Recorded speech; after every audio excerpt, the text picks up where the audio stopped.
Good morning students. How are you all? કેમ છો બધા? મજામાં?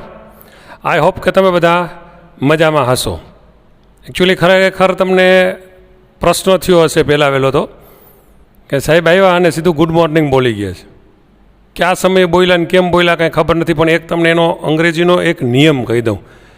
એ કદાચ તમને ખબર હશે, ઓલરેડી તમે 10મા ધોરણ સુધી ભણી ગયા છો, એટલે કોઈ પણ શિક્ષકે તમને વાત તો કરી હશે, છતાં કે તમને હું એક એ જે ગ્રીટિંગ્સની જે ફોર્માલિટી છે કે વેનેવર વી મીટ, આપણે જ્યારે મળીએ છીએ એકબીજાને ત્યારે જનરલી ને ગુજરાતીમાં આપણે તો after all we are Gujarati, આપણને કર્ટસી જે આપણી જે છે અભિવાદન કરવાની રીત તો આપણી છે જ. આપણે કોઈને રામ રામ, કેમ છો, હાય હેલો કરતા જ હોઈએ છીએ. અંગ્રેજીમાં પણ આપણે એવું જ બોલીએ છીએ, એટલે ગુડ મોર્નિંગ, ગુડ નાઇટ એવા શબ્દોનો ઉપયોગ કરીએ છીએ. પણ એક એવો નિયમ છે કે તમે વેનેવર યુ મીટ, જ્યારે તમે કોઈપણને મળો છો, ગમે ત્યારે મળો, સવારે સૂર્યોદયથી લઈ અને રાતે સુવા જાઓ ત્યાં સુધીમાં 24 કલાકની અંદર જો તમે પહેલી વાર ગમે ત્યારે મળો છો, ગુડ મોર્નિંગ બોલી શકો છો. ગુડ મોર્નિંગ જ બોલાય છે, બરાબર છે? એટલે મેં તમને ગુડ મોર્નિંગ કીધું. હવે તમે આ કદાચ સવારે જોઈ રહ્યા હશો તો પણ ઠીક છે, બપોર પછીના સેશનમાં તમે લેક્ચર જોતા હશો તો પણ ઠીક છે, પણ તમારા માટે તો ગુડ મોર્નિંગ છે, કારણ કે આપણે પહેલી વાર મળી રહ્યા છીએ. એટલે આ જરા તમને ચોખવટ કરી દઉં ને. હવે વેનેવર જ્યારે પણ આપણે મળશું, ઓનલાઈન મળીએ કે ઓફલાઈન, પહેલી વાર મળશું ત્યારે હું તમને ગુડ મોર્નિંગ જ કહીશ, અને તમારે પણ એ ફોલો કરવાનું છે. ઓકે, આઈ થિંક તમે સમજી ગયા છો આ વાત. તો હવે આપણે આગળ વધીએ. તો લેટ મી ઇન્ટ્રોડ્યુસ. હું મારી જાતને જો કે ઇન્ટ્રોડ્યુસ, આમ તો દરેક વ્યક્તિએ ઇન્ટ્રોડક્શન આપવું જ જોઈએ. તો મારું નામ છે કાલા ગુણવંતરાય. કાલા મારી સરનેમ છે, ગુણવંતરાય નામ છે, અને હું અંગ્રેજી ભણાવું છું. I am a teacher of English.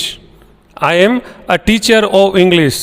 જો પાછું આ તકલીફ થઈ જાય છે, આ ગ્રામર આવે ને એટલે કાંઈક ને કાંઈક. જો તમે જો ઘણા લોકો છે ને ઊંધું બોલતા હોય છે, ઘણા બોલે છે આઈ એમ ઇંગ્લિશ ટીચર. જો પછી હવે ઇન્ટ્રોડક્શન પછી આપું, પણ આ એક નવી વાત આવી ગઈ, તમને છે ને કહેવાનું મન થઈ જાય તરત. ઘણા લોકો એમ લખીને બોલી નાખે છે આઈ એમ એન ઇંગ્લિશ ટીચર, આવો શબ્દ બોલી નાખે છે. તમને એમ થાય કે સાહેબ ઇન્ટ્રોડક્શનમાંથી આમાં ક્યાં આવી ગયા, પણ હવે આ નવી વાત આવે છે. પણ એકચ્યુઅલી જો આ વાક્ય છે ને હકીકતે ખોટું છે. આમ સાચું છે પણ આમ ખોટું છે. કઈ રીતે? જો કોઈ એમ કહે કે હું અંગ્રેજીનો શિક્ષક છું, કોઈ એમ કે હું તમને એમ કહું કે હું અંગ્રેજી ભણાવું છું, અંગ્રેજીનો શિક્ષક છું, તો મારે શું બોલવું જોઈએ? જે હું બોલ્યો એમ જ, આમ જ બોલવું જોઈએ. આઈ am a teacher of English. જો આ શબ્દ સાચો છે, ધ્યાનમાં રાખજો. ક્યાંય પણ બોલાય ત્યારે એનું કારણ શું છે? જો અર્થનો અનર્થ થઈ જાય અંગ્રેજીમાં. ઇંગ્લિશની અંદર અર્થનો અનર્થ થતાં વાર નથી લાગતી. આ શબ્દનો આઈ એમ એન ઇંગ્લિશ ટીચર, એનો અર્થ થાય કે હું એક અંગ્રેજ શિક્ષક છું, એટલે હું ઇન્ડિયન નથી, હું બ્રિટિશર છું, ઇંગ્લેન્ડમાંથી આવ્યો છું, ઇંગ્લિશ છું, મારી જાતિ ઇંગ્લિશ થઈ ગઈ છે, હું અંગ્રેજ શિક્ષક છું, અંગ્રેજીનો શિક્ષક નથી, એવું થાય. અને આ તમે બોલો છો આઈ am a teacher of English, એનો અર્થ થાય છે કે ભાઈ હું અંગ્રેજી વિષયનો શિક્ષક છું ગુજરાતી પણ અંગ્રેજી વિષયનો શિક્ષક છું. એટલે આ રીતે જરા આવું તો ઘણું તમને જાણવા મળશે, નવું નવું. આપણે જે વર્ષ દરમિયાન જે સાથે ભણશું, અભ્યાસ કરશું, ત્યારે ઘણું બધું આપણને આવું નવું નવું જાણવા મળશે. પણ અંગ્રેજી છે એ બહુ મજા આવી ભાષા છે, એટલે આવું નાની નાની બાબતો છે, ઝીણી ઝીણી બાબતો છે જે તમારા જ્ઞાનમાં વધારો કરશે. તો હું અંગ્રેજી ભણાવું છું, તમારું અંગ્રેજી ભણાવીશ, બરાબર છે? તમે સૌથી પહેલાં તો આગળ વધું એ પહેલાં કે મારું જે ઇન્ટ્રોડક્શન આપું, તો છેલ્લા 12 વર્ષથી કન્ટિન્યુઅસ અંગ્રેજી ભણાવું છું. અલગ અલગ સંસ્થાઓ સાથે સંકળાયેલો છું, માત્ર સ્કૂલ સાથે નહીં, કોલેજ સાથે પણ. બરાબર? નર્સિંગ કોલેજ છે, Mahatma Gandhi school of nursing, તમે નામ કદાચ સાંભળ્યું હશે. તો તેની અંદર પણ હું જે છે એ બીએસસી નર્સિંગ, જીએનએમ, એનએમના સ્ટુડન્ટ્સને જે અભ્યાસ ભણાવવા માટે જાઉં છું. ત્યાર પછી સ્પર્ધાત્મક પરીક્ષાઓ જે ટ્રેનિંગની એકેડેમીઝ છે, એવી એક એકેડેમી છે માખિયાળા મુકામે ચાલે છે, બહુ સરસ એકેડેમી છે. તો ત્યાં એ સ્પર્ધાત્મક પરીક્ષાની તૈયારી માટેના પણ ક્લાસીસ લેવા જાઉં છું. એ સિવાય જૂનાગઢની બીજી ઘણી જાણીતી સંસ્થાઓ સાથે, બરાબર, 8-10 સંસ્થાઓ સાથે સંકળાયેલો છે. અને the most famous Dev international, જેમાં હું તમારી સામે ઊભી અને તમને અત્યારે મારું ઇન્ટ્રોડક્શન આપી રહ્યો છું, તો એ સ્કૂલ સાથે પણ હું સંકળાયેલો છું. બંને વિભાગ, આર્ટ્સ અને કોમર્સ અને સાયન્સ, બંને વિભાગ, કોમર્સમાં પણ ભણાવું છું અને આપ લોકોને સાયન્સમાં પણ ભણાવું છું. બરાબર છે. આગળ વધીએ તો સૌથી પહેલી વાત એ કે તમે 10મું ધોરણ પાસ કરી અને 11મા ધોરણમાં આવી ગયા છો, એ માટે તો તમને સૌને બધાને કોંગ્રેચ્યુલેશન્સ. બરાબર છે. હા, થોડુંક તકલીફ જેવું ખરું. તકલીફ જેવું એટલે છે કે માસ પ્રમોશનના હિસાબે તમારામાં જે હોશિયાર વિદ્યાર્થીઓ છે, બહુ હોશિયાર છે, બરાબર છે, after all you are very intelligent boys and girls, I know that. Yes, કોઈ વિદ્યાર્થી નબળો નથી, કોઈ વિદ્યાર્થી ઠોઠડો નથી. એ તો હું મારા અનુભવ ઉપરથી કહું છું કે દરેક વિદ્યાર્થી છે પોતપોતાના સ્થાને યુનિક છે, હોશિયાર છે, ઇન્ટેલિજન્ટ છે. તમે બધા જ હોશિયાર છો, ઇન્ટેલિજન્ટ છો. પણ ઓલું કદાચ તમારા મનમાં થોડોક રંજ હશે કે જો આપણને ઓફલાઈન પરીક્ષા આપવાની થઈ હોત અને આપણે પરીક્ષા આપી હોત તો આપણે જે છે એ વધારે સારું. આ તો કદાચ કોઈને શંકા જાય કે આને તો સ્કૂલે આપી દીધા માર્ક ને આમ થયું ને આટલા માર્યા. હકીકતે તો હું 80 કે 90% દાવેદાર છું અને મેં આટલા જ મારા માર્ક્સ છે. પણ હવે આ પ્રમોશનના હિસાબે કદાચ પણ કોઈ વાંધો નહીં, એમાં નાસીપાસ થવાની જરૂર નથી. યુ હેવ ટાઈમ, તમારી પાસે સમય છે. તમે હોશિયાર છો, એ તમારી હોશિયારી સાબિતી કરવા માટે, એ પ્રૂવ કરવા માટે તમારી પાસે 11-12 સાયન્સમાં એકદમ જ્વલંત સફળતા મેળવી અને તમારી હોશિયારી સાબિતી કરવાનો તમારી પાસે સમય છે. બરાબર છે. ખૂબ સારી વાત છે કે તમે એક બહાદુરીભર્યો નિર્ણય લીધો છે આમ તો, કે તમે 11મા ધોરણમાં સાયન્સ ચૂઝ કર્યું છે. સાયન્સનો વિષય અઘરો, બધા કહે છે અઘરો છે, પણ હું તો કહું છું અઘરો નથી, મહેનત માંગી લે છે. એવરીથિંગ, આમ તો જો કે જિંદગીની અંદર nothing comes easy, mind well dear students, nothing comes easy. સરળતાથી કોઈ પણ વસ્તુ મળતી નથી. તમારે જો ખાવું છે ને પેટ ભરીને, તોય તમારે ઉઠવું પડે, બેસવું પડે, બટકું ભાંગવું પડે, ચાવવું પડે ને પચાવવું પડે, એમાંય તકલીફ પડે છે. તો કોઈ પણ બાબત સરળતાથી તો મળતી નથી. પણ એક ચોક્કસ હાવ ઊભો થાય છે સાયન્સનો કે ઓહો સાયન્સમાં છે ને આમાં બહુ મહેનત કરવી પડે. બહુ ના, સિસ્ટમેટિક તમે મહેનત કરશો, તમે પદ્ધતિસરનો અભ્યાસ કરશો એટલે હું તમને લખી દઉં છું કે જ્વલંત સફળતા તમારા હાથમાં જ છે. બરાબર. તો તમે સાયન્સ વિષય પસંદ કર્યો છે. હવે એમાં એક આ ફરજિયાતપણે આપણને અંગ્રેજી માથે મારી દીધું છે. હવે એના વિના છૂટકો નથી. તમે બધા વિષય સાથે ભણશો, એમાં અમારું અંગ્રેજી છે એ તો આવીને ઊભું રહેશે. તમારે એના માટે તો તૈયારી કરવી પડશે. હવે આમાં મેન થોડીક તકલીફ છે તમારા આ સાયન્સના વિદ્યાર્થીઓ માટેની. થોડીક તકલીફ એ છે કે યુ જસ્ટ નિગ્લેક્ટ ઇંગ્લિશ. તમે લોકો છે ને અંગ્રેજીને નિગ્લેક્ટ કરો છો. એની પાછળનું રીઝન છે નો ડાઉટ. તમારી પાસે જે મેથ્સ અને સાયન્સના જે સબ્જેક્ટ્સ છે એમાં તમારે ઘણી બધી મહેનતની જરૂર પડે છે, ઘણા સમયની જરૂર પડે છે, નો ડાઉટ. એટલે તમે એમાં સમય આપો છો, પણ તમે યુ સિમ્પલી ઇગ્નોર ઇંગ્લિશ. અને પછી શું થાય છે ખબર છે? અમે તો વર્ષોનો અનુભવ છે કે સાયન્સના વિદ્યાર્થી જ્યારે પરીક્ષા 12મા ધોરણની લાસ્ટ એક્ઝામ આવવાની થાય છે ને, ત્યારે છેલ્લા 1 મહિનો આવે ને ત્યારે આંખમાં જળજળિયા સાથે એ સાહેબ હવે 33 માર્કનું શું કરવું? આમાં 33 માર્કનું શું કરવું? 2 વર્ષ તો તમે સાયન્સમાં ધ્યાન આપ્યું હોય છે, મેથ્સમાં જ ધ્યાન આપ્યું હોય છે, અને અંગ્રેજીમાં તમે ધ્યાન આપતા નથી. એની પાછળ તમે લોકો જે છે એકચ્યુઅલી ખરેખર હોશિયાર છો, મહેનત કરતા હોવ છો એટલે કવર કરી લ્યો છો, નો ડાઉટ. પણ મારે એક તમને કહેવાનું છે, ભલે તમારા મેરિટની અંદર તમે જે વિષય પસંદ કર્યો છે એમાં મેરિટમાં ક્યાંય ઇંગ્લિશની ગણતરી નથી થતી. એના કારણે બરાબર છે મેથ્સ અને સાયન્સને જ તમે જે છે એ પ્રાયોરિટી આપો છો, કારણ કે મેથ્સ અને સાયન્સ જ મેરિટમાં ગણાય છે, ઇંગ્લિશ મેરિટમાં ગણાતું નથી. પણ એક તમે કાન ખોલીને સાંભળી લો, એક કે અંગ્રેજી ભલે મેરિટમાં ગણાતું ન હોય પણ ખૂબ જ અગત્યનું છે. It is very important. Yes, એનું કારણ છે કે પાછળનું બધું તમારે અંગ્રેજીમાં જ અભ્યાસ કરવાનો છે. ધો you are student of Gujarati મીડિયમના તમે વિદ્યાર્થીઓ છો, no doubt. 12th, after 12th, whatever stream તમે જે કાંઈ કોર્સમાં જશો, બરાબર છે, એ બધા જ થ્રુ આઉટ મીડિયમ ઇંગ્લિશમાં ભણવાના રહેશે. તો this is the time for you. તમારા માટે એ સમય છે કે તમે 11મા ધોરણમાં જ ખૂબ સારી રીતે વ્યવસ્થિત રીતે અંગ્રેજીમાં તમે થોડુંક ધ્યાન આપી દો, થોડુંક વધારે. બરાબર છે. આપણે ક્લાસની અંદર નો ડાઉટ વર્ગખંડની અંદર જ એટલી મહેનત કરી લેશું, વર્ગખંડની અંદર જ એવી રીતે આપણે અભ્યાસ કરી લેશું કે તમારે જે છે તે વધારે એક્સ્ટ્રા મહેનત કરવાની જરૂર નહીં રહે અને તમે સફિશિયન્ટ તમે પૂરતા માર્ક્સ મેળવી શકશો અને તમે અંગ્રેજી ઉપર તમારો કાબુ પણ મેળવી શકશો. એવો જ પ્રયત્ન આપણો રહેશે વર્ગખંડમાં જ, જેથી કરીને બીજા વિષયને તમે પૂરો ન્યાય આપી શકો. પણ અંગ્રેજી છે એને તમારે નિગ્લેક્ટ કરવું પોસાશે નહીં, પરવડશે જ નહીં. કારણ કે તમે માનો કે 12મા ધોરણ પછી તમે બીએસસી કરશો, એગ્રીમાં જશો, તમે મેડિકલમાં જશો અથવા એન્જિનિયરિંગમાં જશો, તમે કોઈપણ ક્ષેત્રની અંદર જશો, થ્રુ આઉટ મીડિયમ ઇંગ્લિશમાં જ તમારે અભ્યાસ કરવાનો છે. You will have to study through out medium English. So it is the time સમય આવી ગયો છે કે તમારે એ અંગ્રેજી ઉપર તમારી પકડ મેળવી લેવી પડે. માત્ર માર્ક માટે જરૂરી નથી, પણ ભવિષ્યને ધ્યાનમાં રાખીને પણ અંગ્રેજી તો ડગલે ને પગલે તમને ઉપયોગમાં આવવાનું છે. જરૂરી છે. બોલવા ચાલવામાં આપણે અંગ્રેજીનો ઉપયોગ કરીએ છીએ, હાલતા ચાલતા, બરાબર. Even when you watch movie, when you watch any serial or any programme on TV, શું થાય છે? 10 વાક્યમાંથી 5 કે 7 વાક્ય છે એ લોકો અંગ્રેજી બોલે છે. દે સ્પીક ઇંગ્લિશ. યસ. તો ત્યાં પણ તમારે સમજવા માટે, નોર્મલ વાતચીત સમજવા માટે પણ અંગ્રેજીની જરૂરિયાત પડે છે.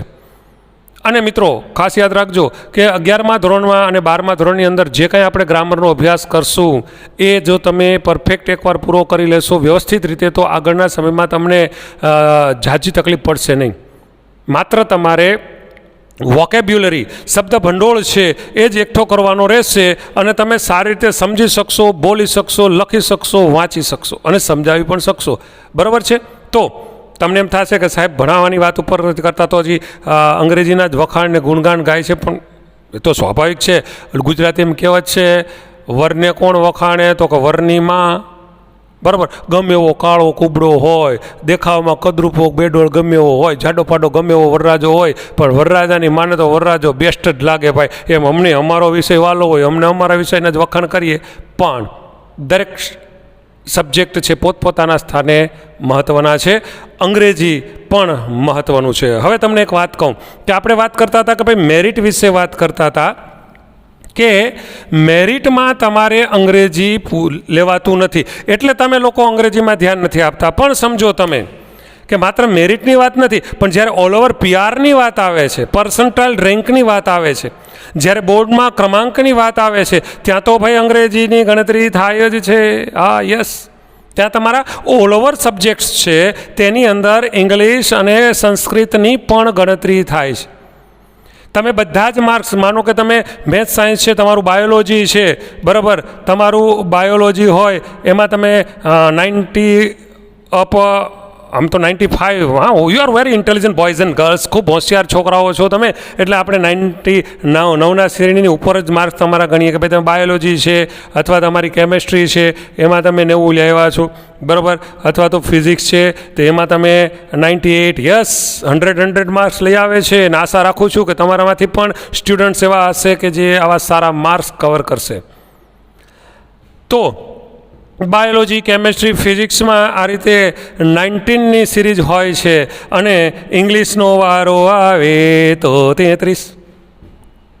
અથવા તો કદાચ બહુ સારા માર્ક્સ હોય તો બની શકે કે તમે ઓછી મહેનતે પણ, યસ, ઓછી મહેનતે પણ તમે 50-60 માર્ક છે કવર કરી લ્યો છો અંગ્રેજીની અંદર. સંસ્કૃતની વાત હોય, બરાબર છે, તો સંસ્કૃતમાં પણ એ રીતે 50-55 માર્ક્સ તમે કવર કરી લ્યો છો. નો ડાઉટ પાસ તો થઈ જાઓ છો, તમારે તો એટલાની જ જરૂર છે મેરિટમાં, આની જ તમે ગણતરી કરો છો. પણ બોર્ડની અંદર તો આ પણ ઇન્ક્લુડ થઈ જાય છે. એટલે આની ગણતરીએ તમે હો તો તમે છે એ 90% ઉપરના દાવેદાર છો. બરાબર છે? 90%, મોર ધેન 90%ના તમે દાવેદાર છો. બોર્ડમાં તમારું નામ આવે ફર્સ્ટમાં, પણ આને એડ કરી દો છો તો એ તમે સીધા કટ જે છે એ તૂટી જાય, તમારા 80-85%ની આસપાસ પહોંચી જાય.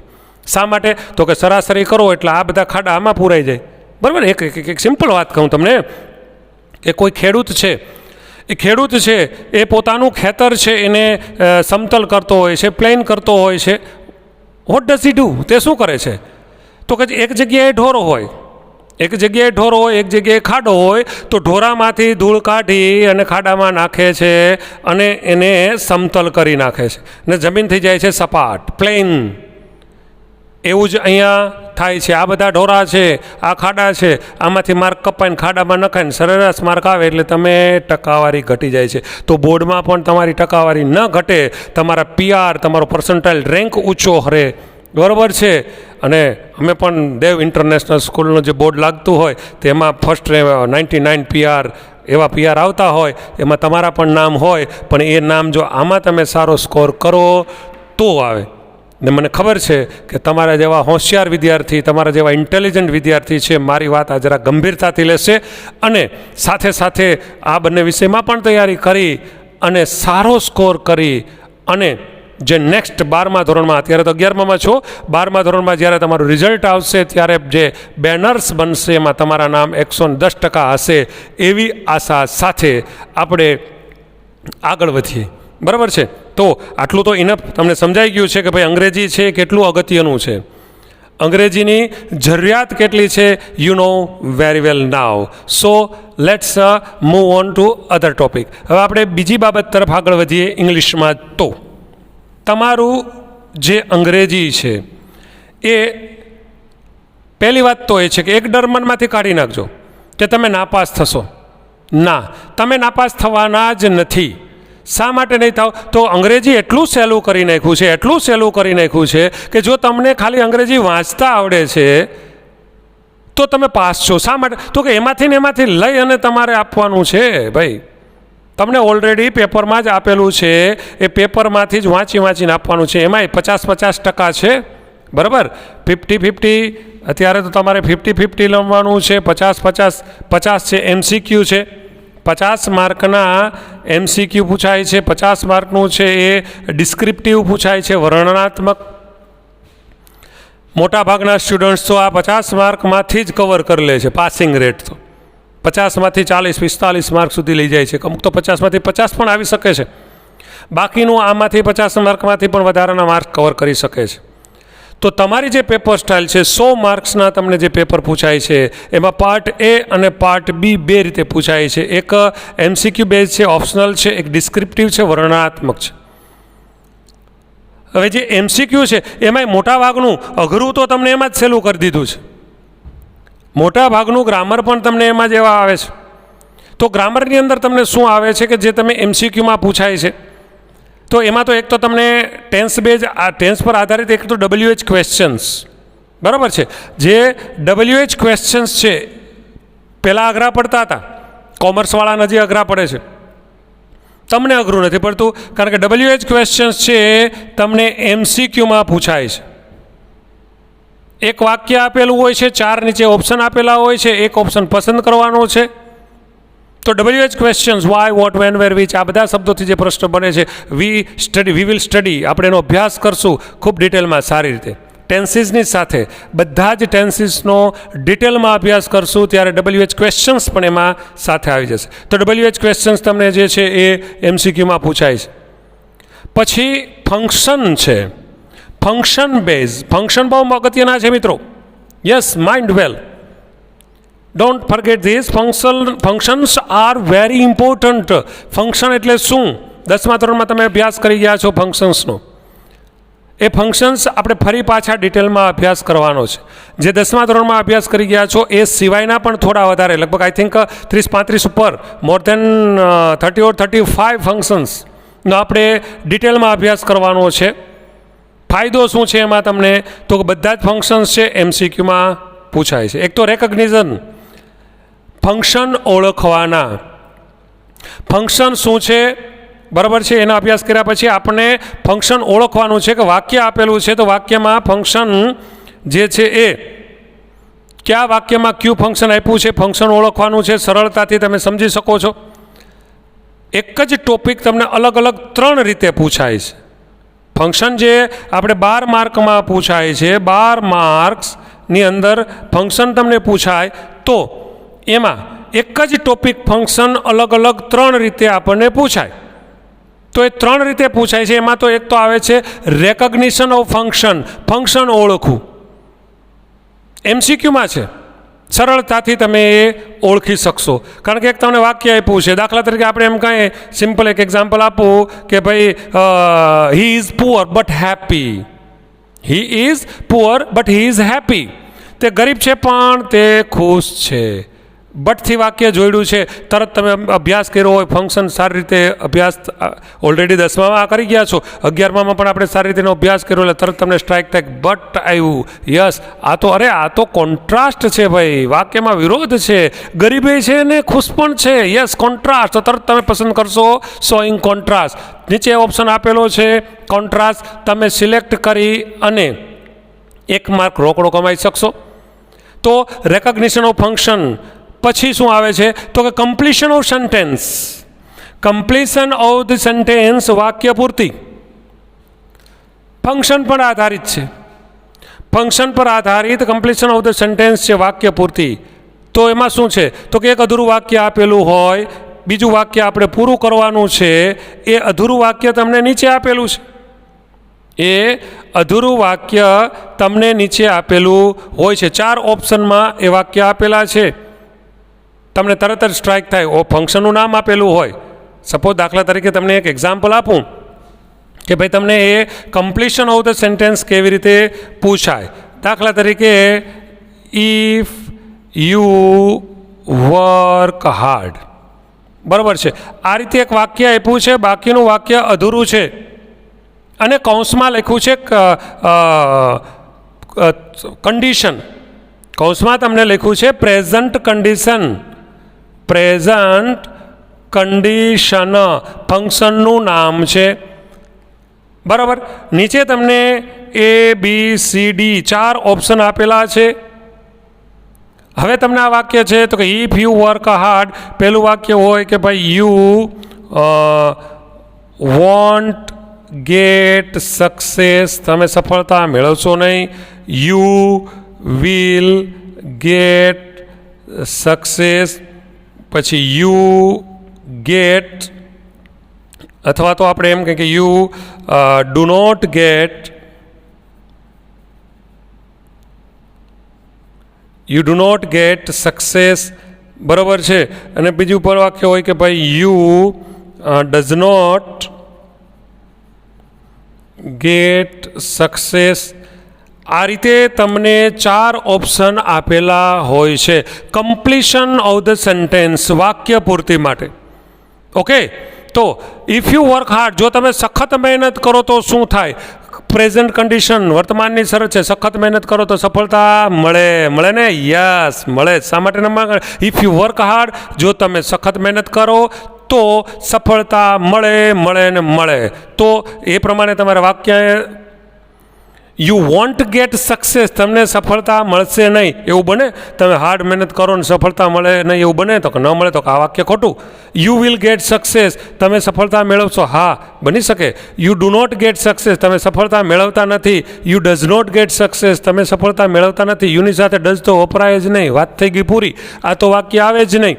યુની સાથે ડુ વાપરો તો વાપરી શકાય, ડુ નોટ ગેટ સક્સેસ. પણ નિયમ છે કે અહીંયા સાદો વર્તમાન કાળ હોય તો અહીંયા સાદો ભવિષ્યકાળ હોય, તો આને પણ આપણે કેન્સલ કરવું પડે. વાત રહી આની. બરાબર છે. યુ વિલ ગેટ સક્સેસ, તમે સફળતા મેળવશો. Got it? તો આ રીતે તમારે આ ઓપ્શન સિલેક્ટ કરવાનો છે. કમ્પ્લીશન ઓફ ધ સેન્ટેન્સ વાક્ય પૂર્તિ. સમજાણું? તો આ રીતે તમને એ પણ પ્રશ્ન પૂછાય છે. અને રિસ્પોન્ડ ટુ ધ સેન્ટેન્સ પછીનો શબ્દ છે રિસ્પોન્ડ ટુ ધ સેન્ટેન્સ. એ પણ જે છે તે ફંક્શન બેઝ ઉપર છે. રિસ્પોન્ડ ટુ ધ સેન્ટેન્સ એમાં શું પૂછાય છે તો કે એમાં તમને 2 વ્યક્તિ વચ્ચે ડાયલોગ હોય. 2 વ્યક્તિ વચ્ચે ડાયલોગ હોય તો ડાયલોગ પૂર્તિ કરવી પડે. કેવી રીતે થાય? દાખલા તરીકે સલમાન ક્યોમાન, સલમાન. બરાબર. સલમાને શું કીધું? આઈ એમ ટાયર્ડ, હું થાકેલો છું. સલમાને ટાયર્ડ કીધું એટલે પેલી ઓલી કટરીના છે ને, કટરીના ઓળખો ને કે નહીં? અરે હા ભાઈ, કટરીના કેફ. યસ. તો કટરીનાએ કાંઈ કીધું. શું કીધું તો કે સજેશન આપ્યું તમને. આ રીતે આને કહેવાય રિસ્પોન્ડ. 2 વ્યક્તિ વચ્ચે ડાયલોગ આપેલા છે તો ડાયલોગ પૂરતી સજેશન. સમજાણું? હવે અહીંયા તમારે કંઈક સજેશન આપવાનું છે. સલમાને કીધું આઈ એમ ટાયર્ડ, હું થાકી ગયો છું. તો કેટરીનાએ કીધું, હું કીધું ઘેર જઈને ગોદડું ઓઢીને હોઈ જા. થાકી ગયો તો ગોદડું ઓઢીને હોઈ જા. સજેશન આપ્યું, સૂચન આપ્યું. તો અહીંયા તમને નીચે એવા 4 ઓપ્શન આપેલા હોય, ABCD, એમાંથી યોગ્ય ઓપ્શન પસંદ કરીને તમારે ડાયલોગ પૂર્તિ કરવાની છે. That is respond to the sentence. અહીંયા સજેશન અથવા તો એડવાઇસની અંદર શુડ, ઓટ ટુ અને હેડ બેટરનો ઉપયોગ આપણે કરીએ છીએ. હાલમાં તમને કદાચ ન સમજાય, નો પ્રોબ્લેમ, મેં હું ના, આપણે સાથે મળીને સમજશું, સાથે મળીને અભ્યાસ કરશું અને સારું રિઝલ્ટ મેળવશું. આપણા માટે તો રિઝલ્ટ મહત્ત્વનું છે. નોટ ઓનલી રિઝલ્ટ, માત્ર રિઝલ્ટ નહીં, ધ બેસ્ટ રિઝલ્ટ. અને એ પણ કેવું રિઝલ્ટ, અને એ કેવું સમજવાનું છે કે ભવિષ્યમાં આગળ કામમાં આવે એવું. માત્ર માર્ક તો કામમાં આવવાના જ છે, પણ આ બધી જ વાત છે જો આમાં હશે ખોપડામાં, બરાબર છે, માત્ર ચોપડામાં રાખશો તો મેળ નહીં પડે હો મિત્રો. હા, ખોપડામાં રાખશો તો ભવિષ્યમાં તમને બોલવામાં, સમજવામાં, લખવા વાંચવામાં આ વસ્તુ ઉપયોગી થશે. તો ફંક્શનલ ગ્રામર છે, બરાબર છે. તો અહીંયા શું કે આઈ એમ ટાયર્ડ, તો કેટરીના શું કે you should gate tech rest, તારે આરામ કરવો જોઈએ. તો એ સલાહ થઈ, સજેશન થયું. ઓકે, તો એવો પ્રશ્ન હોય તો તમે ABCDમાંથી યુ શુડવાળું વાક્ય સિલેક્ટ કરશો અને તમે જવાબ લખશો. તો આ રીતે ફંક્શન જે છે એ એક જ ફંક્શન ભણવાનું છે અને અલગ અલગ 3 રીતે પૂછાય છે મિત્રો. ભાઈઓ બહેનો, ડોન્ટ ફર્ગેટ ધીસ. આને ભૂલતા નહીં કે એક જ વારનો અભ્યાસ તમને 3 જગ્યાએ અલગ અલગ માર્ક્સ અપાવે છે. તો આ રીતે તમે જે છે MCQની અંદર ફંક્શન પણ અભ્યાસ આપણે કરીએ છીએ. ત્યાર પછી એડિટિંગનો ટોપિક છે. એડિટિંગની અંદર પ્રેપોઝિશન, બરાબર, પ્રોનાઉન, સર્વનામ, નાઉન, આ બધાની જે ખાલી જગ્યા છે તો યોગ્ય ખાલી જગ્યાથી, એટલે મતલબ કે પેરેગ્રાફ આપેલો હોય અને નીચે ઓપ્શન આપેલા હોય તો યોગ્ય ઓપ્શન સિલેક્ટ કરી અને તમારે જે છે ખાલી જગ્યા પૂરવાની હોય છે. ટેક્સ્ટ બેઝ પણ પ્રશ્ન હોય છે. ટેક્સ્ટ બુક તો તમારે વાંચવી જ પડે. એક શબ્દનો વ્યવસ્થિત રીતે જો તમે અભ્યાસ કર્યો હોય, એક શબ્દ વ્યવસ્થિત રીતે તમે ટેક્સ્ટ બુકમાં ધ્યાન રાખ્યું હોય તો ટેક્સ્ટ બેઝ પર આધારિત પ્રશ્નો છે એ પણ તમે સારી રીતે જવાબ આપી શકો છો. તો આ રીતે ખૂબ જ સહેલું છે. It's very easy. Mind well, English is very easy and funny also. ભણવાની મજા આવે, મજા જ આવે રાખે. અંગ્રેજીમાં એ તારે લીરા જેટલું ભણો મજા જ આવે. અને અમને ભણાવવાની મજા જ આવે ને. આફ્ટર ઓલ તમારા જેવા હોશિયાર, તમારા જેવા સિન્સિયર સ્ટુડન્ટ જો સામે હોય તો પછી એને ભણાવવાની તો મજા જ કંઈક ઓર છે, બરાબર ને. તો આ રીતે તમે MCQ 50 માર્કના હોય છે. 50 માર્કમાં તમને જે છે એ ડિસ્ક્રિપ્ટિવ, વર્ણનાત્મક હોય છે. તો એમાં પણ તમે સરળતાથી સારા માર્ક્સ મેળવી શકો છો. એમાં પણ આપણને રીડિંગ કોમ્પ્રિહેન્શન હોય છે. રીડિંગ કોમ્પ્રિહેન્શન એટલે શું? પેરેગ્રાફ વાંચવાનો, નીચે પ્રશ્ન આપ્યા હોય, પ્રશ્નના જવાબ આપવાના. વાંચો, સમજો, વિચારો અને જવાબ લખો. સરળતાથી માર્ક્સ તમે કવર કરી શકો છો, બરાબર છે. એમાં પણ તમને જે છે અનસીન પેરેગ્રાફ પણ આપેલા હોય છે. એક સપ્લિમેન્ટરીમાંથી તમને સમરીનો પૂછાય છે તો એ પણ ટેક્સ્ટ બુક પર આધારિત છે, બરાબર. સમરી એટલે સપ્લિમેન્ટરી બુક. જે તમે 10મા ધોરણમાં બ્લેક બક હતી એમ 11મામાં ફ્લેમિંગો છે તો એમાંથી તમને પેરેગ્રાફ પૂછાય છે. એમાંથી તમને એક પેરેગ્રાફ પ્રશ્ન જવાબ પૂછાય છે. તમને એસે પૂછાય છે. એસે પણ આપણને સરળતાથી આપણે લખી શકીએ છીએ, બરાબર. એસે પૂછાય. ઈમેલ, ઓલરેડી ઈમેલ તમને આવડે છે, 10મા ધોરણમાં તમે ભણી ગયા છો. આપણે પણ અહીંયા ફરીથી એનો ડિટેલમાં અભ્યાસ કરશું વ્યવસ્થિત રીતે. અને જે છે ઈમેલ છે એ ટેકનિકલ છે, જરા કહી શકીએ.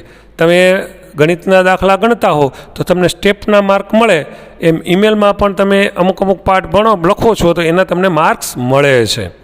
તો આ રીતે સરળતાથી તમે અંગ્રેજીની અંદર સારામાં સારા માર્ક્સ કવર કરી શકો છો. એટલે ગભરાવાની કોઈ જરૂર નથી. અંગ્રેજી તો તમને આવડી જ ગયું, સમજી લેજો. ખૂબ સારી રીતે તમે આમાં માર્ક્સ કવર કરી શકશો. પણ શરત એટલી છે કે થોડી વ્યવસ્થિત રીતે મહેનત કરવી પડશે. માત્ર વર્ગખંડમાં જ આશા રાખીએ આપણે કે ટૂંક સમયની અંદર આપણે આ વર્ગખંડની અંદર આપણે અભ્યાસ કરવા સાથે ભેગા મળીએ. જે આ ઓનલાઈન અભ્યાસ કરીએ છીએ એની જગ્યાએ ઓફલાઈન ક્લાસની અંદર જ અભ્યાસ કરીએ તો ક્લાસની અંદર જ એવું વર્ક કરી લઈએ કે આપણને જે છે એ પૂરા માર્ક્સનું આપણે સારી રીતે કવર કરી શકીએ કે પછી આપણે ટેન્શન ન રહે અને બીજા વિષયમાં આપણે સારું ધ્યાન આપી શકીએ. તો અંગ્રેજી વિશે આટલી આપણે થોડી પેપર વિશે ચર્ચા કરી, બરાબર છે, અંગ્રેજી વિશે ચર્ચા કરી. તો હવે આપણે હળવે કરીને ધીમેકથી અંગ્રેજી તરફ આગળ વધીએ કે આપણે ભાઈ શું ભણવાનું છે, કેવી રીતે ભણવાનું છે ને કેવી રીતે આપણે 1 by 1 સ્ટેપ બાય સ્ટેપ આગળ વધીએ. તો સૌથી પહેલાં તો આપણે થોડી બેઝિક કોન્સેપ્ટ જે છે ક્લિયર કરવો પડે અંગ્રેજીનો. ઓલરેડી તમે whatever I am going to teach you, mind well, whatever I am going to teach you have already learnt. હું તમને જે કાંઈ ભણાવવા જઈ રહ્યો છું તે તમે ઓલરેડી ભણી જ ગયા છો, નવું કાંઈ નહીં હોય. થોડું ઘણું કદાચ આવે તો અલગ વાત છે, બાકી ટેન્સીસને આ બધું ઓલરેડી તમે 10મા ધોરણ સુધી અભ્યાસ કર્યો છે. આપણે તો અહીંયા રિવિઝન જેવું કામકાજ છે, બરાબર છે. છતાંય આપણે રિવિઝન નહીં પણ વ્યવસ્થિત રીતે અભ્યાસ કરીએ છીએ એ રીતે જ રિવિઝન કરીએ. તો આપણે જરા શરૂઆત કરીએ તો અંગ્રેજી લેંગ્વેજ છે, ભાષા છે. તો આપણે બોલીએ છીએ, સાંભળીએ છીએ, લખીએ છીએ, જે કાંઈ આપણે કરીએ છીએ એ કોના માધ્યમથી કરીએ છીએ તો કે ભાષાના માધ્યમથી કરીએ છીએ. અને ભાષા વ્યક્ત કઈ રીતે કરીએ છીએ આપણે તો કે વાક્યના સ્વરૂપે. ભાષા આપણે વાક્યના સ્વરૂપે રજૂ કરીએ છીએ. તો એના માટે આપણે એક ટોપિક છે, તમને પૂછાતો નથી પણ જરૂરી છે કે તમને આવડવો જોઈએ. પરીક્ષાની અંદર પૂછાતો નથી પણ એ ટોપિક તમને જરૂરી છે. તો એ ટોપિક છે પાર્ટ્સ ઓફ સ્પીચ. ટોપિકનું નામ છે પાર્ટ્સ ઓફ સ્પીચ, બરાબર, કે જેને આપણે કહીએ છીએ વાણીના અંગો, જેનું ગુજરાતીમાં આપણે વાણીના અંગો એવો અર્થ કરીએ, ગુજરાતી કરીએ છીએ પાર્ટ્સ ઓફ સ્પીચ. તો what is parts of speech? આ પાર્ટ્સ ઓફ સ્પીચ છે શું, કોને કહેવાય પાર્ટ્સ ઓફ સ્પીચ, એના વિશે જરા આપણે જોઈએ. બેઝિક છે મિત્રો, માય ડિયર સ્ટુડન્ટ્સ, માઇન્ડ વેલ, આ તમારું બેઝિક છે. ઓલરેડી તમે 7મા 8માંથી આ બધું ભણતા આવ્યા છો, આમાં કંઈ નવું નથી. પણ તમારા માટે એક ખ્યાલ હોવો જોઈએ કે જ્યારે તમે એક ભાષા, એક લેંગ્વેજની તમે શીખવાની શરૂઆત કરો છો, English is not a subject, it's not a mere subject, it's a language, ભાષા છે. અને હા, ભાષા છે દરિયો છે, અગાધ દરિયો છે. આમાં તો તમે જેટલા ઊંડા ઉતરો એટલા જઈ શકો છો, આનો કોઈ તાગ નથી આવતો. એટલે દરિયો છે, દરિયામાંથી જેટલું આપણને આપણી કેપેસિટી પ્રમાણે આપણે કવર કરીએ, બરાબર છે. તો પાર્ટ્સ ઓફ સ્પીચ, વાણીના અંગો કોને કહેવામાં આવે છે? What are the parts of speech? Parts of speech છે એ કોને કહીએ છીએ? તો લેટ્સ સી, ચાલો આપણે જોઈએ કે ભાઈ પાર્ટ્સ ઓફ સ્પીચ એટલે શું, વાણીના અંગો એટલે શું, બરાબર છે. તો વાણીના અંગો કોને કહેવાય? આપણે એક વાક્ય બોલીએ છીએ, વાક્ય લખીએ છીએ કે સમજીએ છીએ, તો એ જે વાક્યની અંદર જે અલગ અલગ શબ્દો આવેલા હોય છે, બરાબર છે. એક વાક્ય હું લખું કે ભાઈ શી goes to school every day, તેણી રોજ શાળાએ જાય છે, બરાબર છે. એમાંથી આગળ જે વાક્ય થઈ શકે છે લાંબુ.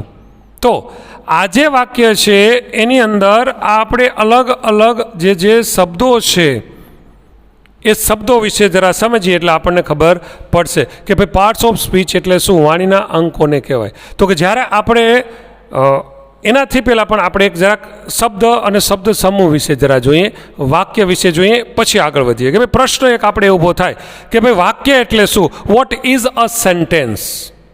What is a sentence? વાક્ય એટલે શું? તમારામાંના મોટાભાગના વિદ્યાર્થી આ જાણે છે કે વાક્ય એટલે શું. તરત જ તમે જવાબ આપશો કે ભાઈ વાક્ય એટલે તો કે શબ્દોનો અર્થપૂર્ણ સમૂહ. વાક્ય, વોટ ઇઝ અ સેન્ટેન્સ, આપણે પ્રશ્ન ઊભો કરીએ, બરાબર છે, સમજવાનું છે, બેઝિક છે. વોટ ઇઝ અ સેન્ટેન્સ, વાક્ય એટલે શું? ગુજરાતીમાં શું કહેશું આપણે? ગુજરાતીમાં કહેશું કે ભાઈ વાક્ય એટલે તો કે શબ્દોનો અર્થપૂર્ણ સમૂહ. શબ્દોનો અર્થપૂર્ણ સમૂહ એટલે વાક્ય. A group of words. A group of words that has અથવા તો વિચ હેઝ, ધેટ અથવા વિચ બંને વાપરી શકાય છે. Which has a proper meaning. A group of words which has a proper meaning. શબ્દોનો સમૂહ કે જેમાં એક યોગ્ય અર્થ છે. અર્થ વિનાનું વાક્ય ન હોય, એ શબ્દોનો સમૂહ હોય. બરાબર છે? એટલે કોઈ પણ વાક્ય હશે તો એમાં એક અર્થ નીકળે છે. હું એમ કહું, એક વાક્ય આ રીતે લખું કે ભાઈ રમે, ગુજરાતીમાં જ આપણે નહીં પણ ચાલો અંગ્રેજી લખું કે પ્લે હી ડેઇલી ક્રિકેટ. બરાબર છે? પ્લેઝ હી ડેઇલી ક્રિકેટ. વાક્ય મેં લખ્યું છે. આ તમે કહેશો અરે સાહેબ આવું કાંઈ વાક્ય છે? આવું ન હોય, આ વાક્ય નથી. આ તો શબ્દો છે. શા માટે શબ્દો છે? Because it has no meaning. It has no meaning. આમાં અર્થ નથી. આમાં અર્થ નથી એટલે આનો મિનિંગ નથી. બરાબર? સોરી, મિનિંગ નથી એટલે વાક્ય નથી. આઈ એમ સોરી, અર્થ નથી, મિનિંગ નથી એટલે વાક્ય નથી. કારણ કે આપણી પાસે વ્યાખ્યા જ છે ને, a group of words which has a proper meaning. શબ્દોનો અર્થપૂર્ણ સમૂહ એટલે વાક્ય. આમાં પ્લેઝ એટલે રમે છે તે, રોજ ને ક્રિકેટ ને, આનો કોઈ અર્થ થતો નથી. તો આને આપણે શબ્દ સમૂહ કહી શકીએ, વાક્ય કહી શકીએ નહીં. વાક્ય કેવું હોય તો શું થાય? તો કે આને ગોઠવવું પડે. આ રીતે લખીએ કે હી પ્લેઝ ક્રિકેટ ડેઇલી. હી પ્લેઝ ક્રિકેટ ડેઇલી. તે રોજ ક્રિકેટ રમે છે. તો યસ, આને મિનિંગ થઈ ગયો. મિનિંગ છે તો વાક્ય છે. આનો મિનિંગ થઈ ગયો. મિનિંગ છે તો વાક્ય છે. બરાબર? તો એક વાક્ય શેનું બને છે? હવે આપણને ખબર પડી ગઈ કે વાક્ય બને છે તો કે શબ્દોનું. વાક્ય છે એ શેનું બને છે? શબ્દોનું બને છે. શબ્દો શેના બને? શબ્દો લેટર, અક્ષરના. બરાબર છે? શબ્દો છે એ લેટર એટલે કે અક્ષરના બને છે. આપણને ખબર છે, we know very well that there are 26 alphabet. There are 26 alphabet. મૂળાક્ષર કેટલા છે? 26. બરાબર છે? 26માંથી 21 છે શું છે? કોન્સોનન્ટ. There are 21 કોન્સોનન્ટ્સ. આ ઓલરેડી તમે ભણી ગયા છો. બેઝિક આપું છું તમને, નવું કાંઈ નથી કહેતો આમાં હું. બરાબર છે? બેઝિક છે ઓલરેડી. તમે 6ઠા 7માંથી જ્યારથી તમે અંગ્રેજી શીખવાની શરૂઆત કરી છે ત્યારથી જ આપણને આ માહિતી છે જ. માત્ર આપણે જરા રિવાઇઝ કરીએ છીએ, જે છે એને રિવિઝન કરીને તાજું કરીએ છીએ. તો ધેર આર 26 આલ્ફાબેટ. એમાંથી 21 કોન્સોનન્ટ્સ. 21 છે એ શું છે? વ્યંજન છે. અને 5 છે એ શું છે? 5 શું છે આ? અને શું બોલીએ છીએ આપણે? બોલો તો. યસ, હા, ઇટ્સ વાઉલ, નોટ વોવેલ. બોલીએ છીએ ચાલે છે. વોવેલ બોલીએ છીએ ચાલે છે. વોવેલનું ઉચ્ચારણ ખોટું છે પણ સાચું છે. આપણે બોલીએ છીએ બટ ઇટ્સ વાઉલ નોટ વોવેલ. પણ આપણે સ્વીકારી લીધું છે એટલે વોવેલ બોલો છો તો ચાલે છે, પણ સાચું ઉચ્ચારણ થશે વાઉલ. ઇટ્સ વાઉલ. 5 વાઉલ્સ. બરાબર? 21 કન્સોનન્ટ્સ, 5 વાઉલ્સ. એ બંને મળી અને 26 છે આલ્ફાબેટ થાય છે, જેને આપણે કહીએ છીએ લેટર્સ. જેને આપણે કહીએ છીએ લેટર. તો જે લેટર્સ છે, બરાબર, લેટર્સ ભેગા મળી અને વર્ડ્સ બને. વર્ડ્સ ભેગા મળી અને સેન્ટેન્સ બને છે. આ તો ક્લિયર થઈ ગયું? લેટર્સ છે એ ભેગા મળી અને વર્ડ્સ બને છે, અને વર્ડ્સમાંથી સેન્ટેન્સ બને છે. કોઈ આપણને પ્રશ્ન પૂછે કે ભાઈ સેન્ટેન્સ છે વોટ ઇઝ અ સેન્ટેન્સ? તો આપણી પાસે જવાબ છે કે ભાઈ sentence a group of words which has a proper meaning. એક શબ્દનો સમૂહ કે જેમાં એક યોગ્ય અર્થ હોય, મિનિંગ હોય. એના વિનાનું વાક્ય શક્ય નથી. જો મિનિંગ ન હોય તો એ શબ્દોનો સમૂહ કહી શકાય, વાક્ય કહેવાતું નથી. તો વાક્ય બને છે શેનું? તો કે લેટર્સનું. બરાબર, લેટર્સ પણ છે કોના? તો કે કોન્સોનન્ટ અને વાઉલ. કોન્સોનન્ટ અને વાઉલ ભેગા મળી અને જે છે એ લેટર બને. આપણે ખબર છે, જો આ વર્ડ્સ છે, શબ્દ બન્યો છે વર્ડ. પ્લેઝ શેનો બન્યો છે? લેટર્સનો. PLAYS. એ ઓલરેડી વાઉલ છે. PLY એ શું છે? કોન્સોનન્ટ. કોન્સોનન્ટ અને વાઉલ ભેગા મળી અને એક શબ્દ બને. તો પ્લેઝ, બરાબર છે. અહીંયા પણ હી પ્લેઝ ક્રિકેટ ડેઇલી, આ બધા જમાં આપણને સ્વર વ્યંજન સ્વરંજન ભેગા મળી અને એક વાક્ય બન્યું છે. તો જે આ વાક્ય બન્યું છે, બરાબર છે, તો એ વાક્યની અંદર આપણે અલગ અલગ શબ્દો છે એને વાપરા છે. બરાબર ને? વર્ડ્સ ભેગા મળીને વાક્ય બન્યું છે.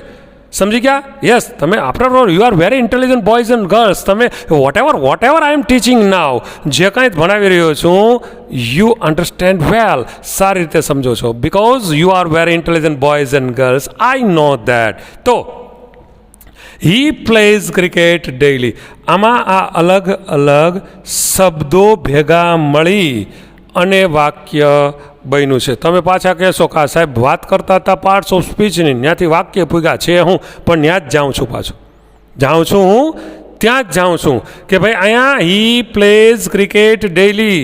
આ જે શબ્દો છે એ અલગ અલગ જે શબ્દો વાપરા આપણે, એ શબ્દને પાર્ટ્સ ઓફ સ્પીચ કહેવામાં આવે છે. બરાબર? એ શબ્દને પાર્ટ્સ ઓફ સ્પીચ કહેવામાં આવે છે. જે વાક્યની અંદર આપણે જે શબ્દો છે એને, તો પ્રશ્ન એ ઊભો થાય. Now question arises. શું?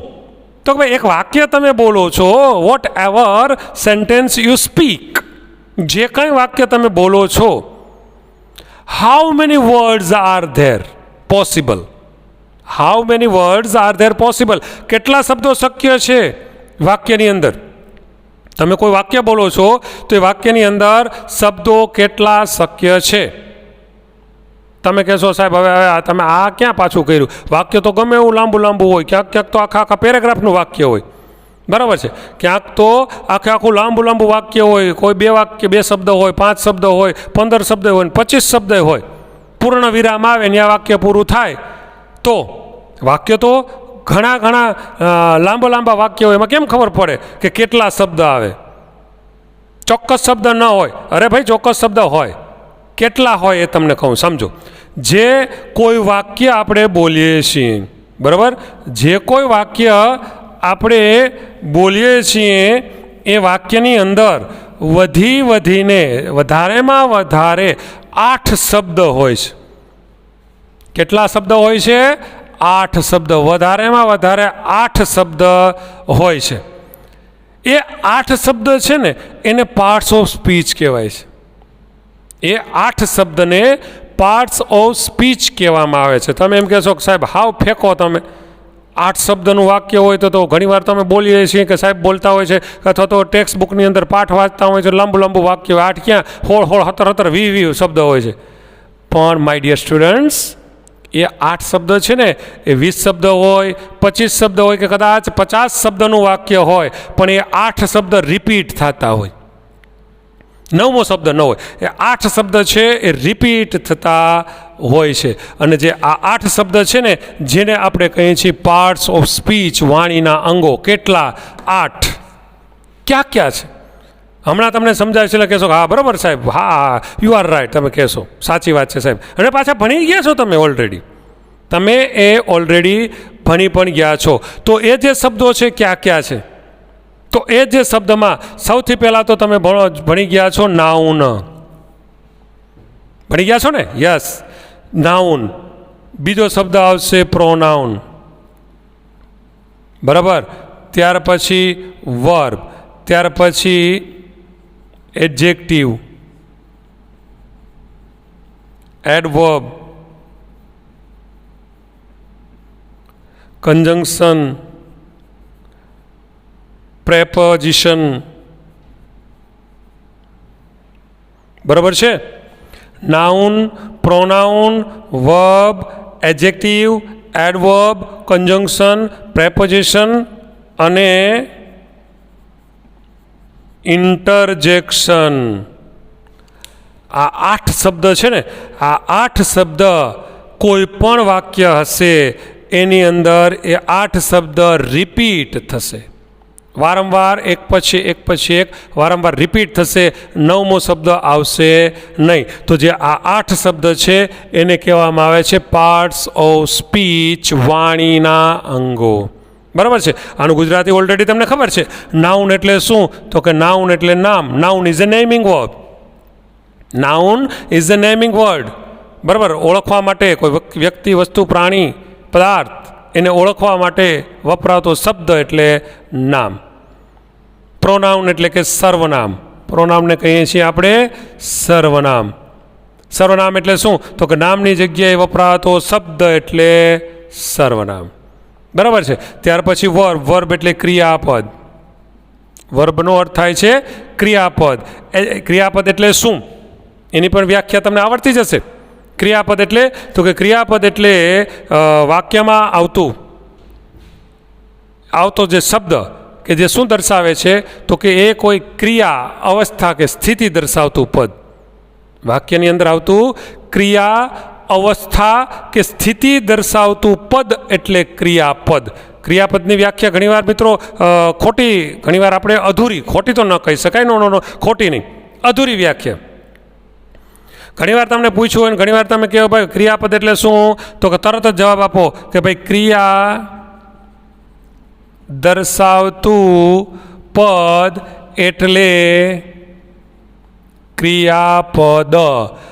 આવું આપણે અવારનવાર સાંભળ્યું છે, અવારનવાર ભણ્યા છીએ, શીખ્યા છીએ. બરાબર? કે વોટ ઇઝ અ વર્બ? ક્રિયાપદ એટલે શું? તો કે વાક્યમાં ક્રિયા દર્શાવતું પદ એટલે ક્રિયાપદ. પણ આ વ્યાખ્યા છે તે કેવી છે ખબર છે? અધૂરી. આ વ્યાખ્યા કેવી છે? અધૂરી છે, ઇનકમ્પ્લીટ છે. શા માટે? તો કે આને જો પૂરી વ્યાખ્યા તમારે જોયું હોય તો પૂરી વ્યાખ્યા માટે તો કે વાક્યની અંદર ક્રિયા, અવસ્થા કે સ્થિતિ દર્શાવતું પદ એટલે ક્રિયાપદ. સમજાણું? વાક્યની અંદર ક્રિયા, અવસ્થા કે સ્થિતિ દર્શાવતું પદ એટલે ક્રિયાપદ. તરત તમે કહેશો કે સાહેબ એમ કેમ તમે કહો છો? તો સમજાવો. તો કહીએ જો આઈ ટીચ ઇંગ્લિશ. આઈ ટીચ ઇંગ્લિશ. હું અંગ્રેજી ભણાવું છું. વર્બ શું છે આમાં? તો કે ભાઈ ટીચ જે છે એ વર્બ છે. શું બતાવે છે? એક્શન બતાવે છે, મારી ક્રિયા બતાવે છે. ટીચ ભણાવવાની ક્રિયા. તો અહીંયા એક્શન છે. It indicates action. એ ક્રિયા દર્શાવે છે. પણ હું એમ કહું કે ભાઈ આઈ એમ અ ટીચર. બરાબર? આઈ એમ અ ટીચર. હું ટીચર છું. હવે આઈ એમ શું છે? What is am? તરત તમારામાં મોટાભાગના ઘણા ખરા કરશે કે સાહેબ એને હેલ્પિંગ વર્બ કહેવાય. વર્બના ઘણા પ્રકાર છે, એમાં તમે કહેશો હેલ્પિંગ વર્બ. ના, એ હેલ્પિંગ વર્બ નથી. અહીંયા એ એક્શન વર્બ જ છે, મુખ્ય ક્રિયાપદ જ છે. પણ શું દર્શાવે છે? તો કે મારી જે છે અવસ્થા દર્શાવે છે. એક ટીચર તરીકેની મારી સ્થિતિ દર્શાવે છે. પોઝિશન. બરાબર? It's a one kind of position. હું ટીચર છું, મારી પોઝિશન છે. તો પોઝિશન દર્શાવતો શબ્દ છે. તો આ એમ છે, it is also verb. Helping verb નથી, એ પણ વર્બ છે. બરાબર? She is sick. આવું વાક્ય હોય, શી વોઝ સિક. ચાલો, ઇઝ નહીં, was. She was sick. Was શું છે? તો કે એ વર્બ છે. શા માટે વર્બ છે? તો કે સિક એ બીમાર છે, એની એ સ્થિતિ એની એ બીમાર હોવાની એની સ્થિતિ છે, બીમાર છે, એની પોઝિશનની સ્થિતિ છે, તો સ્થિતિ દર્શાવતો શબ્દ છે એટલે એને આપણે વર્બ કહેશું, હેલ્પિંગ વર્બ કહેશું નહીં. એટલે વર્બની વ્યાખ્યામાં જરા ડિટેલમાં જવું પડે મિત્રો. બરાબર છે. વર્બ એટલે શું? તો કે ક્રિયા, અવસ્થા કે સ્થિતિ દર્શાવતું પદ એટલે ક્રિયાપદ. માત્ર ક્રિયા દર્શાવતું પદ એટલે ક્રિયાપદ એવું કહેવાય નહીં. આ જરા સમજવું જરૂરી છે. બરાબર. એટલે ઇનકમ્પ્લીટ જે વ્યાખ્યા તમારા મગજમાં ડેફિનેશન છે તો એ જરા આપણે દૂર કરશું અને કમ્પ્લીટ સંપૂર્ણ વ્યવસ્થા આખી જે વ્યાખ્યા શું છે તો કે વાક્યમાં આવતું સ્થિતિ, અવસ્થા, ક્રિયા, અવસ્થા કે સ્થિતિ દર્શાવતું પદ એટલે ક્રિયાપદ, એને આપણે કહીએ છીએ. સમજાણું? Got it? Yes, you better understand. તમે you are very intelligent boys and girls. ખૂબ હોશિયાર વિદ્યાર્થીઓ છો તમે, એટલે તમે ખૂબ જ સરળતાથી સમજી જાઓ છો. નેક્સ્ટ, ત્યાર પછીનો શબ્દ છે એડજેક્ટિવ. માઇન્ડ વેલ, ધ્યાન રાખજો, અહીંયા ડી સાયલેન્ટ છે, અહીંયા એડજેક્ટિવ બોલાતું નથી. ડી ઇઝ સાયલેન્ટ, એડજેક્ટિવ નહીં. શું બોલશો આપણે? Adjective. Adjective, not adjective. Adjective. તો એડજેક્ટિવ એટલે શું? તો કે વિશેષણ. એડજેક્ટિવનો અર્થ થાય છે વિશેષણ. વિશેષણ એટલે શું? તો કે the word that modifies noun. The word that modifies noun and pronoun. નામ અને સર્વનામના અર્થમાં વધારો કરે. બરાબર છે. એને આપણે વિશેષણ કહીએ છીએ, એડજેક્ટિવ કહીએ છીએ. એડજેક્ટિવ પણ એટ્રીબ્યુટિવ અને પ્રેડિકેટિવ એવા એડજેક્ટિવના પાર્ટ પડે છે. એ સિવાય પણ ક્વોન્ટિટી, ક્વોલિટી, બરાબર છે, એવા અલગ અલગ વિશેષણોના ઘણા પ્રકાર પડે છે, પણ એ આપણે અહીંયા અભ્યાસ કરવાની જરૂરિયાત છે નહીં. આ તો બેઝિક તમને માહિતી મળે, તમને ખ્યાલ આવે એ જરૂરી છે, બેઝિક. તો એડજેક્ટિવ એટલે કે વિશેષણ નામની સાથે વપરાય, નામના અર્થમાં વધારો કરે, એને વિશેષણ કહેવામાં આવે છે. બરાબર છે. ત્યાર પછીનો શબ્દ છે એડવર્બ. એડવર્બ એટલે કે ક્રિયા વિશેષણ. ક્રિયા વિશેષણ. એડવર્બ એટલે ક્રિયા વિશેષણ. ક્રિયા વિશેષણ એટલે શું? તો કે જે શબ્દ છે તે વર્બ, ક્રિયાપદને, વર્બ છે એ ક્રિયાપદને મોડિફાય કરતો હોય. બરાબર છે. જે શબ્દ વિશેષણને મોડિફાય કરતો હોય, વિશેષણની આગળ વધારે લાગે અને વિશેષણના અર્થમાં પણ વધારો કરે, ક્રિયાના અર્થમાં વધારો કરે, એને આપણે એડવર્બ ક્રિયા વિશેષણ કહીએ છીએ. એને શું કહીએ છીએ? ક્રિયા વિશેષણ. બરાબર. એટલે એડવર્બ એટલે એક શબ્દ છે એડવર્બ છે. ત્યાર પછી કન્જંક્શન. કન્જંક્શન એટલે કે સંયોજક. કન્જંક્શન મતલબ સંયોજક, જે જોડવાનું કામ કરે. બે વાક્ય, બે કર્તા, બરાબર, બે વિચાર, બે વિશેષણ, બે સર્વનામ, કોઈ વસ્તુને જોડવાનું કામ કરે એને કન્જંક્શન એટલે કે સંયોજક કહેવામાં આવે છે. There are so many conjunctions. આપણે અભ્યાસ કરશું, કારણ કે એડિટિંગની અંદર કન્જંક્શન્સના પણ આપણને જે છે ખાલી જગ્યા પૂછાય છે. એડિટિંગનો ટોપિક આવે જેમાં તમારે ખાલી જગ્યા પૂરવાની હોય છે યોગ્ય શબ્દથી, તો એમાં યોગ્ય સંયોજકોનો પણ ઉપયોગ કરવાનો હોય છે. તો એ અને સંયોજકોનો ઉપયોગ બીજો તો કે સંયોજકો, મોટાભાગના સંયોજકો તમે ફંક્શન્સમાં અભ્યાસ કરશો. ફંક્શન્સની અંદર બધા સંયોજકો આવી જાય છે કે જેનો ઉપયોગ કરી અને આપણે ફંક્શન સમજીએ છીએ, શીખીએ છીએ. ત્યાર પછી છે પ્રેપોઝિશન. પ્રેપોઝિશન જેનો અર્થ થાય છે નામ, યોગી, અવ્યય. પ્રેપોઝિશન નામ, યોગી, અવ્યય. જેનો વ્યય નથી થતો તે અવ્યય. અહીં ઘણી વાર મિત્રો ખોટું બોલે છે ઘણા. અવયવ, અવયવ કરી નાખે છે. નામ, યોગી, અવયવ. હવે અવયવ તો તમારે બીજગણિતમાં હોય, મેથ્સની અંદર એમાં હોય છે, બરાબર, અવયવ પાડો એમ. અહીંયા અવયવ નહીં, અવ્યય. નામ, યોગી, અવ્યય, કે જેનો વ્યય નથી થતો તે પ્રેપોઝિશન. નામ જે છે પ્રેપોઝિશન શું છે? તો કે વાક્યની અંદર કોઈ નામ કે સર્વનામની આગળ વપરાય, એ નામ કે સર્વનામનો અન્યની સાથે યોગ કે સંબંધ દર્શાવે તેને પ્રેપોઝિશન કહેવામાં આવે છે. નામયોગી અવયવ કહેવામાં આવે છે. ડિટેલમાં આગળ અભ્યાસ કરશું પ્રેપોઝિશન્સ બધા, જ્યારે એનો વારો આવશે. આપણે 1 by 1 ટેન્સીસ ને બધું પૂરું કરતાં કરતાં આગળ વધશું ત્યારે. ડિટેલમાં આપણે પ્રેપોઝિશનનો ઉપયોગ કરશું. અને હા મિત્રો, એટલું ખાસ યાદ રાખજો કે પ્રેપોઝિશન્સ છે, યોગ્ય પ્રેપોઝિશન યોગ્ય જગ્યાએ વાપરતા આવડવું જોઈએ. અને પ્રેપોઝિશન વિના તમે વાક્ય શક્ય પણ નથી. પ્રેપોઝિશનની જરૂરિયાત પડે જ છે મોટા ભાગના વાક્યોમાં. દાખલા તરીકે તમને એક સિમ્પલ એક્ઝામ્પલ આપું કે ભાઈ એક વાક્ય એવું બોલ્યું કે ભાઈ રાધા રસોડામાં છે, આવું આપણે બોલવું છે. કોઈ પૂછે where is Radha, where is Radha, Radha ક્યાં છે? તો કે રાધા રસોડામાં છે, રાધા રસોડામાં છે. આવું આપણે વાક્ય બોલવું હોય આપણે શું લખશું? રાધા કૈધા, Radha, Radha is in the kitchen. બરાબર છે? આ રીતે આપણે લખશું ને કે રાધા રસોડામાં છે, Radha is in the kitchen. તો અહીંયા ઇન શબ્દ જે વાપરો છે, what is this? This is preposition. આ પ્રેપોઝિશન છે. પણ જો તમે યોગ્ય પ્રેપોઝિશન વાપરતા નથી અથવા તો જો પ્રેપોઝિશન જ વાપરતા નથી તો अर्थ का अनर्थ हो जाता है. माइंड वेल समझो. હે તમે જો પ્રેપોઝિશનનો ઉપયોગ કરતા નથી તો, જેમ કે આપણે સપોઝ આ જ રીતે આ લખ્યું છે અને તમે ઉતાવળમાં બોલવામાં ભૂલી જાઓ છો ઇન લખવાનું. Where is Radha? Radha is the kitchen. Radha is the kitchen. અરે રાધા રસોડું છે. થઈ ગયું, અર્થનો અનર્થ થઈ ગયો. અર્થનો અનર્થ થઈ ગયો. તો પ્રેપોઝિશન સમજાણું કેવા અગત્યના છે? It is very very very important part of speech.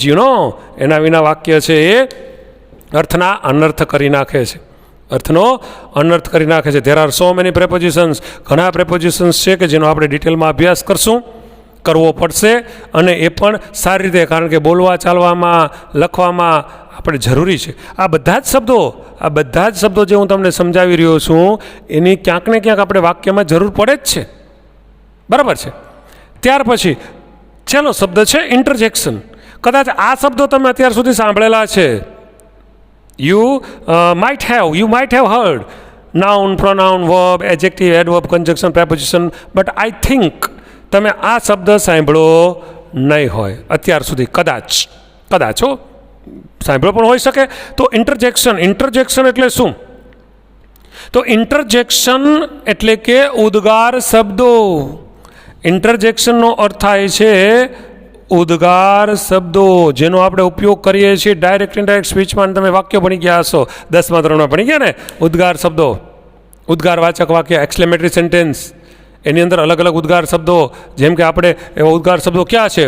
વાવ બોલીએ ને આપણે કોઈને, વાવ વખાણ, આ, ઓ, બરાબર છે, આઉચ. આવા શબ્દો આપણે જે બોલીએ છીએ. તો આ જે શબ્દો છે કેવા છે? इंटरजेक्शन, उद्गार शब्दों. भाई और बहनों ध्यान रखिएगा, आ 8 शब्दों, आज 8 शब्दों છે જેને આપણે કહીએ છીએ પાર્ટ્સ ઓફ સ્પીચ, વાણીના અંગો. પાર્ટ્સ ઓફ સ્પીચ, આના વિના કોઈ પણ વાક્ય છે એની અંદર આ 8 જે છે એ શબ્દ હોય છે. 9મો શબ્દ હોતો નથી. એકને એક શબ્દ રિપીટ થાય, એકને એક શબ્દ છે એ રિપીટ થાય, વાક્ય લાંબુ હાલ્યું જાય, પણ એમાં 9મો શબ્દ આવે નહીં. હા, વળી એક 9મો શબ્દ છે ખરો, પણ એને આપણે જે છે ને એ આમાં ગણતરી કરતા નથી, એને પદમાં ગણતરી કરતા નથી. બરાબર? એને આપણે ઉપપદમાં ગણતરી કરીએ છીએ. પાર્ટ્સ ઓફ સ્પીચ જે વાણીના અંગો છે, બરાબર, એમાં જે 8 પદ છે, આ 8 પદની અંદર એક 9મું પદ છે ખરું, પણ એને 9મા પદ તરીકે નથી ગણતા, એને આપણે ઉપપદ તરીકે કહીએ છીએ. ને એ પાછું જરૂરી છે, ઇટ ઇઝ વેરી ઇમ્પોર્ટન્ટ, એ પણ ખૂબ જ અગત્યનું છે, એનો ઉપયોગ તો કરવો જ પડે. અને એ જે ઉપપદ છે એ છે એ આર્ટિકલ, જેને આપણે કહીએ છીએ ઉપપદ. બરાબર છે? આર્ટિકલ વિના તો ચાલે નહીં. આર્ટિકલનો ઉપયોગ ફરજિયાત કોમન નાઉનની આગળ, સિંગ્યુલર કે પ્લુરલ કોઈ પણ નાઉન હોય, બરાબર છે, કાઉન્ટેબલ નાઉન હોય, એની સાથે આપણે જે આર્ટિકલનો ઉપયોગ કરીએ છીએ. આર્ટિકલ ક્યાં છે? તો કે આપણને ખબર છે, એ, એન અને ધ. ઓકે, તો આ 3 આર્ટિકલ છે એના બે પ્રકાર પડે છે. આર્ટિકલ પણ ડિટેલમાં આપણે અભ્યાસ કરશું એડિટિંગના ટોપિકની અંદર, કારણ કે એમાં તમારે આર્ટિકલની ખાલી જગ્યા પૂરવાની આવે, યોગ્ય આર્ટિકલથી ખાલી જગ્યા પૂરવાની વાત આવતી હોય તો ત્યાં આપણે આર્ટિકલનો પણ ડિટેલમાં અભ્યાસ કરવાનો છે. એટલે આમાં અમુક જે શબ્દો છે, કન્જંક્શન છે, પ્રેપોઝિશન છે, આર્ટિકલ છે, એનો તો ડિટેલમાં આપણે અભ્યાસ કરવાનો છે. વર્બ વિશે આપણને ખ્યાલ હોવો જોઈએ, કારણ કે વર્બ વિના તો નકામું છે વાક્ય. તો આ રીતે પાર્ટ્સ ઓફ સ્પીચ, વાણીના અંગો કેટલા છે? 8 છે. આ 8 વાણીના અંગો છે એ જ વાક્યની અંદર રિપીટ થતા હોય છે. દાખલા તરીકે હું આમ તમને કહું કે આઈ ટીચ, જો આટલું આઈ વાક્ય છે, આ વાક્ય છે આઈ ટીચ, હું ભણાવું છું. આઈ શું છે? What is I? હા, સબ્જેક્ટ, પણ સબ્જેક્ટ નહીં, આ સબ્જેક્ટ છે ખરો પણ આપણે સબ્જેક્ટ તરીકે નહીં લઈને શું કહેશું આપણે? પ્રોનાઉન. નામની જગ્યાએ વપરાણું છે ને તો એને આપણે પ્રોનાઉન કહીએ છીએ. તો આઈ પ્રોનાઉન છે. બીજો કયો શબ્દ આવ્યો? ટીચ. ટીચ શું છે? તો કે ઇટ ઇઝ વર્બ. આ તો વર્બ છે. તો બે જ શબ્દનું વાક્ય બની ગયું છે. યસ, વાક્ય નાનામાં નાનું વાક્ય એક શબ્દનું બને. નાનામાં નાનું વાક્ય એક શબ્દનું, ગો, જાઓ, ગો, પૂરું થઈ ગયું. આજ્ઞાર્થ વાક્ય છે નાનામાં નાનું એક જ શબ્દનું, ગો, જાઓ. તો એ માત્ર ક્રિયાપદથી વાક્ય બન્યું છે. આઈ ટીચ, હું ભણાવું છું, બરાબર છે. તો આઈ ટીચ, હું ભણાવું છું, તો વર્બ છે. હજી તમે આ વાક્ય તમે આગળ લઈ જઈ શકો છો. આઈ ટીચ શું? ઇંગ્લિશ. અરે ભાઈ ઇંગ્લિશ આવી ગયું. યસ, આઈ ટીચ ઇંગ્લિશ. તો ઇંગ્લિશ શું છે? નાઉન છે. જો આવ્યું નાઉન? આઈ ટીચ ઇંગ્લિશ. અરે વાહ, કોને ભણાવો? આઈ ટીચ યુ. યુ પણ આવી શકે. આઈ ટીચ યુ ઇંગ્લિશ.